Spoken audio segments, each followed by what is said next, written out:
Hi, another beautiful day, blue skies, birds and dogs singing, fresh air, despite or maybe because of Corona, since we are not hardly driving nowadays and many industries are closed, we have some fresh air. There's always a silver lining somewhere. Today, I want to focus on a story that exists in the three Middle Eastern religions, also known as the Abrahamic religions. Although I don't like to use the expression Abrahamic religions because these religions existed before Abraham. Abraham was a continuation of something that already existed before. The three Abrahamic or three Middle Eastern religions, to be precise: Judaism, Christianity, and Islam. And particularly in the case of Islam, I am not referring to the Islam as in reality it is, that is a religion that preceded the Quran and preceded Muhammad.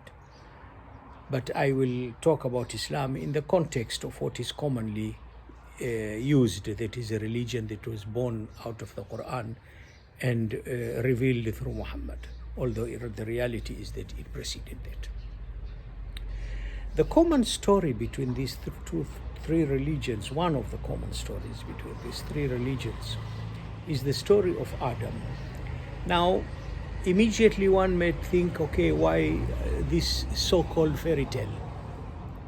But in reality, the story of Adam and his wife or his companion informs a lot of our thoughts, a lot of our mindset, without us realizing it. Our view of each other and our relationship and how we view our role is linked to this particular story some way. The Quran, the first place where the Quran mentions Adam is in the second chapter, وَإِذْ قَالَ رَبُّكَ لِلْمَلَائِكَةِ إِنِّي جَاعِلٌ فِي الْأَرْضِ خَلِيفَةً. As your Lord told the angels, I have created on earth a successor, a vicegerent, a representative. These are interchangeable terms. A representative to do what? A successor to do what? He tells us again in somewhere else in the Quran, أنشأكم منها واستعمركم أنشأكم من الأرض واستعمركم فيها. He created you from earth and he made you develop it. أنشأكم, created you from it. واستعمركم, he made you umara of this earth, developers of this earth. That's the role. But what is the first action that Adam indulges himself in, together with his companion? Disobedience to a command they have received from God. And this disobedience is not presented as one inducing the other. It was not Adam inducing his wife. It was not his wife inducing Adam. They were both equal, they were co-conspirators, or they were victims of the same action. But Adam's first action as the representative of God is to disobey God. Amazing. It might seem to be absolutely out of possibility, but it was important that he does that. At least the way I view it. It was important, and I am grateful that Adam actually did that. And the significance of Adam's action, the disobedience, is to underline our freedom of thought, our freedom to do or not do according to our free choice. This free choice is again repeated in the Quran. In another chapter, it's called the human, the chapter which is known as the human, al-insan. God tells us, فَجَعَلْنَاهُ سَمِيعًا بَصِيرًا. We created in him the faculty of hearing and the faculty of sight. These are two faculties of knowledge, faculties of acquiring knowledge, which enables judgment. And after these two faculties were created, what did we get? فهديناه السبيل إما شاكرا وإما كفورا. إنا هديناه السبيل إما شاكرا وإما كفورا. We have given him the path, He can go right or he can go wrong. So the first process was فَجَعَلْنَاهُ سَمِيعًا بَصِيرًا. We gave him the sight and the eyes. And then we gave him the path to choose which way he wants to go. Again, it is established. The freedom to choose. The freedom to decide which direction you want to go. It is repeated again in the Quran. لَكُمْ دِينُكُمْ وَلِيَ دِينِ. You have your faith and I have mine. There is no, again we see in the Quran repeated, لا إكراه في الدين. There is no compulsion in religion. قد تبين الرشد من الغي. Righteous is manifest and wrong is manifest. Again we see in the Quran the same concept of freedom is repeated. ولو شاء ربك لآمن من في الأرض كلهم جميعا أأنت تكره الناس حتى يكونوا مؤمنين. Had your Lord so desired, all on earth would have believed. Are you going to compel people to become faithful? That's a rebuke for those who are compelling people to believe. The idea of free choice is repeatedly enshrined. Why is it important? Let's take a look at our own lives today. What is it that makes a government legitimate? The existence of free opposition. In our own lives. Governments that have a free opposition become legitimate because of the existence of a free opposition.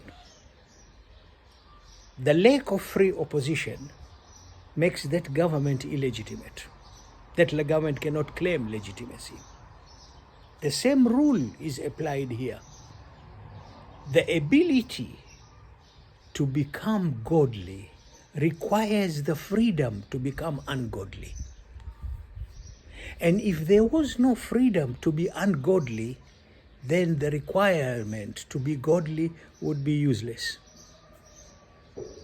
The story of Adam underlines this particular principle right from day one.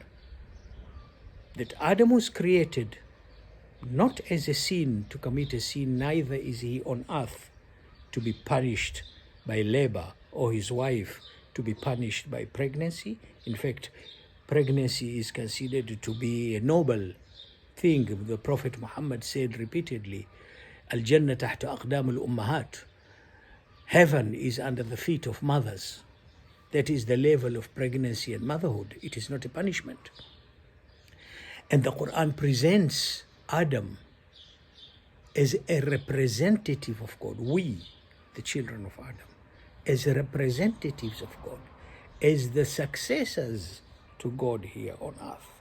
A very noble position, a position of responsibility to develop this earth. This is our role. For me, it is difficult to comprehend that the sovereign decision of an omnipotent God to create us on earth will be held hostage by whether Adam ate the fruit or not. Had Adam not eaten the fruit, there would have been no creation on earth. I can't comprehend that. I cannot imagine that the decree to create us on earth is held hostage. God's decisions are held hostage by whether a person would do or not do. No, that was not the purpose of that particular incident. The purpose of that particular incident is to enshrine the repeated principle that you are free. You are free to do as you please, because you will bear consequences for the choice that you make. You have been given the faculties of judgment. You have been given the faculties of acquiring knowledge. And now you have been given the freedom to choose how you will use that knowledge and those faculties. And this principle was established right from day one. وَإِذْ قَالَ رَبُّكَ لِلْمَلَائِكَةِ إِنِّي جَاعِلٌ فِي الْأَرْضِ خَلِيفَةً. I have created on earth a successor. And then Adam goes, and as the first act of this successor, he disobeys God's command. But then God demonstrates to us something amazing: forgiveness. Adam seeks forgiveness, and he's given forgiveness, he and his wife, or he and his companion. Amazing. So we have three principles here established immediately. The principle that we are here as God's successors, God's representatives on earth, in order to develop this earth. That's how the Quran tells us our role is. And that Adam is given the freedom to choose, the ability, even if one would dispute the freedom, at least the ability to go right or wrong. And he exercised that right by choosing to go wrong. And then God demonstrates to us his ability of mercy when he forgives Adam for his wrong. Three principles are immediately established: your role, your ability, and God's mercy. This part of the presentation, the first place where Adam is mentioned, the story of Adam is mentioned, with these three principles laid down one after the other in a sequence: Adam's creation, Adam's disobedience, God's forgiveness. Set the tone, set the stage for us to understand where we come from, how we are supposed to proceed, and what the relationship between us as men, our relation, and women, our relationship with this earth, our relationship with life, our relationship with one another, and very important, our relationship with our Creator. A Creator who has demonstrated our right to choose. Because without that right, his power is meaningless. His godliness is meaningless if we have no choice to disobey him. Thank you very much.